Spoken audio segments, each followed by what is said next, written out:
இன்றைக்கு நாம் தியானிக்க இருக்கிற வசனம் சங்கீதம் 139 அதிகாரம் 4வது வசனம். என் நாவில் சொல் பிறவாதற்கு முன்னே இதோ கர்த்தாவே, அதை எல்லாம் நீர் அறிந்திருக்கிறீர். நம் நாவிலே சொல் பிறவாவதற்கு முன்பாக கர்த்தர் அதை அறிந்திருக்கிறாராம். ஏன்னா அவர் நம்முடைய உட்கார்தலையும் எழுந்திருக்கிறதுலையும் அவர் அறிந்திருக்கிறார். நம் நினைவுகளை அவர் தூரத்திலிருந்து அறிகிறார்னு இதே அதிகாரத்தில் 2வது வசனம் பாருங்க. 139 அதிகாரம் 2வது வசனத்தில் சொல்லப்பட்டிருக்கு. நம் உட்கார்தலையும் எழுந்திருக்கிறதுலையும் கூட அவர் அறிந்திருக்கிறாராம். நம் நினைவுகளை தூரத்திலிருந்தே அறிகிறார். அப்போ அவர் தூரத்திலிருந்தே அறிகிறார்னா நம் வாயில் என்ன பேச போகிறோம், நாம் என்ன சொல்ல போகிறோம் என்பதை அவர் முன்பாகவே அறிந்திருக்கிறார். அதுதான் நம் நாவில் சொல் பிறவாவதற்கு முன்பாகவே அவர் எல்லாவற்றையும் அறிந்திருக்கிறார். ஏன்னா தேவன் நம் உள்ளந்தெரியங்களை ஆராய்ந்து அறிகிறவர் இல்லையா? நம் இதயத்தின் யோசனைகளையும் நினைவுகளையும் அவர் அறிந்திருக்கிறார். அதனால தான் அவருடைய வார்த்தையின் வல்லமையை நீங்கள் எபிரேயர் 4:12-13 வசனத்தில் பாருங்கள். தேவனுடைய வார்த்தையானது அது ஜீவனும் வல்லமை உள்ளதாக இருக்குது. அது இருபுறமும் கருக்குள்ள பட்டயம், அது ஊனையும் கணுக்களையும் ஆவியும் ஆத்துமாவையும் பிரிக்கத்தக்கதாக இருக்குது. அது எப்படி இருக்கான், இருதயத்தின் நினைவுகளையும் யோசனைகளையும் வகையறுக்கத்தக்கதாக இருக்கான். அப்போ கர்த்தருடைய வார்த்தை ஒரு மனுஷனுக்குள்ளே கடந்து வந்து தான் அவன் நினச்சி அவன் பேசுறதுக்குள்ளே அவன் என்ன நினைக்கிறான் என்ன பேசுகிறான் என்பதை எல்லாம் அந்த வார்த்தையெல்லாம் அவர் வகையறுத்துருவாராம். அப்போ தேவன் நம்மை ஆராய்ந்து அறிகிற தேவனாக இருக்கிறார் இல்லையா? அவர் பார்வைக்கு மறைவானது ஒன்றும் இல்லைன்னு சொல்லப்படுது பாருங்க. எபிரேயர் 12:13 பாருங்க. அவர் பார்வைக்கு மறைவான சிருஷ்டி ஒன்றுமில்லை, சகலமும் அவருடைய கண்களுக்கு முன்பாக நிர்வாணமாயும் வெளியரங்கமாயும் இருக்கிறது. அதனால் நாம் அவருக்கு கணக்கு ஒப்புவிக்க வேண்டும். அப்போ நம்ம பேசுகிற ஒவ்வொரு வார்த்தைக்கும் நாம் தேவனுக்கு முன்பாக கணக்கு ஒப்புவிக்க வேண்டும். அதனால் நம் வாயின் வார்த்தைகளே நாம் காத்து கொள்ள வேண்டும்.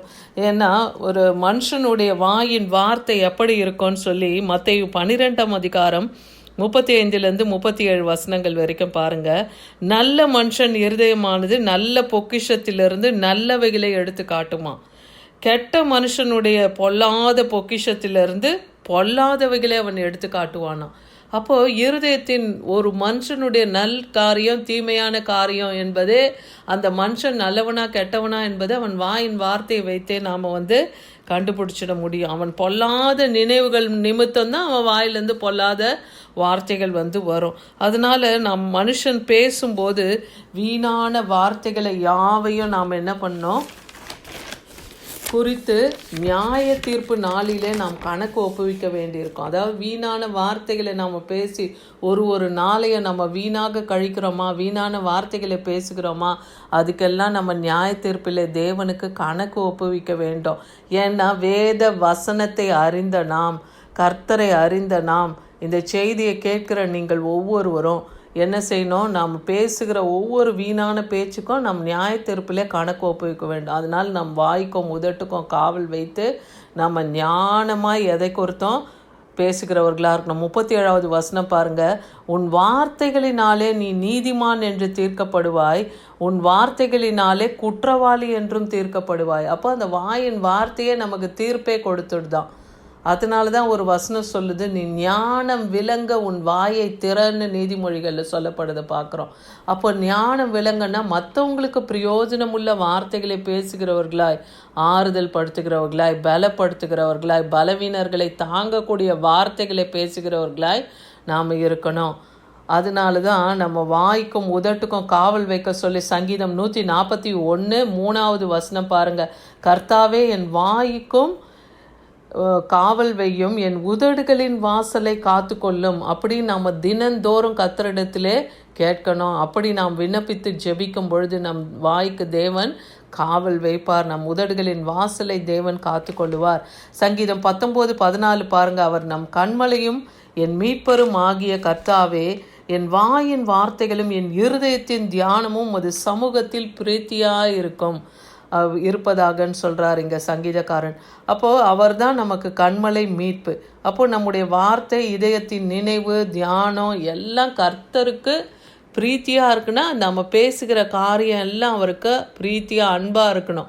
தேவனை பிரியப்படுத்துகிற காரியமான வார்த்தைகள் மாத்திரம்தான் நம் நாவிலிருந்து வரணும்னு தேவன் பிரியப்படுகிறார். யோபு 42:3 பாருங்கள், யோபு தன்னை எப்படி தாழ்த்தி சொல்லுகிறார்.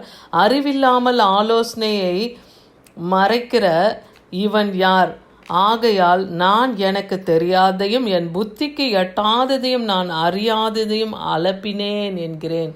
அப்போது நம்ம சில டைம் நம்ம உளறுறோம் இல்லையா? தேவையில்லாத காரியங்களை நாம் பேசும்போது நமக்கு புத்திக்கு எட்டாத மதீனமான காரியங்களை நாம் பேசிடுறோம்.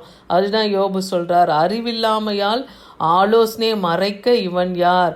அதனால் எனக்கு நான் தெரியாததையும் என் புத்திக்கு எட்டாததையெல்லாம் நான் அறியாததெல்லாம் அலப்பினேனே அப்படின்னு சொல்லி தன்னைத்தானே அங்கே தேவனுக்கு முன்பாக தாழ்த்துக்கிறத நம்ம பார்க்குறோம்.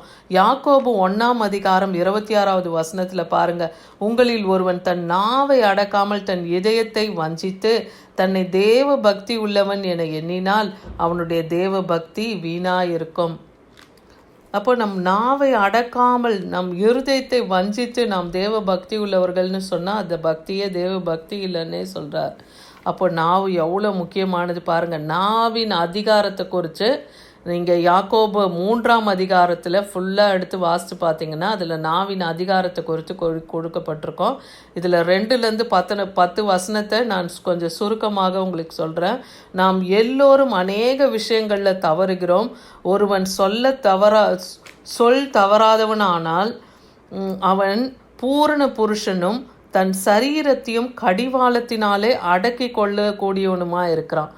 அப்போ ஒரு மனுஷன் தன் நாவை அடக்கணும் இல்லையா? அவன் பூரண புருஷனாக எப்போ விளங்குவான்னா அவன் சரீரம் முழுவதையும் கடிவாளத்தில் அடக்கிறது போல் அவன் நாக்கு அவன் அடக்குனானே எல்லாமே அடங்கிடுமா. அப்போ அவன் ஒரு பூரண புருஷனாக விளங்க முடியும்னு சொல்கிறார். ஏன் குதிரைக்கு கடிவாளம் போடுறாங்க? குதிரை இங்கும் அங்கும் அசையக்கூடாதுன்ட்டு தான் அது கண்களுக்கும் அது மூக்குக்கும் ஒரு கடிவாளத்தை போடுறாங்க இல்லையா? அதை நடத்துக்கிறவன் தான் எந்த திசையில் அதை நடத்துகிறானோ அது அந்தபடி அது ஓடும். அப்போ அந்த கடிவாளமானது குதிரைக்கு எப்படி போட்டு நமக்கு கீழ்ப்படியும்படியாக அவைகளின் கடிவாளம் போட்டு அவைகளுடைய முழு சரீரத்தையும் நம்ம திருப்பி நடத்துக்கிறோமோ அதே போல் நம்முடைய நாவுக்கும் நாம் என்ன பண்ணோம்? கடிவாளத்தை போடணும்னு சொல்கிறார்.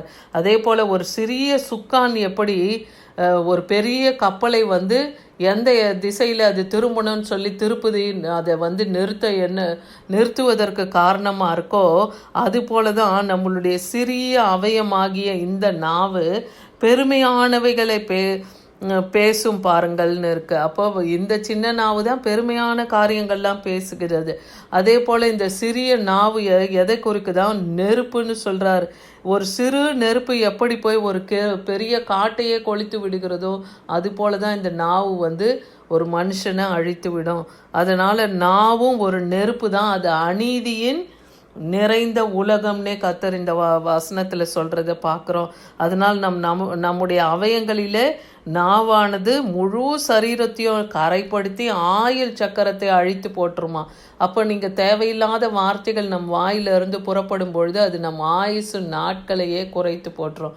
அப்போ இன்றைக்கி இந்த செய்தியை கேட்குற நாம் இவ்வளோ நாள் நாம் எப்படி இருந்தோமோ, ஆனால் இன்றைக்கி சத்திய வசனத்தை நாம் கேட்டு அந்த வார்த்தைக்கு நாம் கீழ்ப்படிந்து நடப்போமானால் நம் நாவை நாம் அடக்கி கர்த்தரிடத்திலே அதற்கு காவல் வைக்கும்படியாக நாம் ஒப்பு கொடுப்போம். சங்கீதம் 141:3 ஏன்னா தேவனிடத்தில் நாம் தினந்தோறும் இந்த வார்த்தையை நாம் ஒப்பு கொடுத்து ஜெபிக்கும் பொழுது ஒரு நாள் நமக்கு நம் வாய்க்கு அவர் காவல் வைப்பார். நம் உதடுகளின் வாசலை அவர் காத்து வழிநடத்துவார்.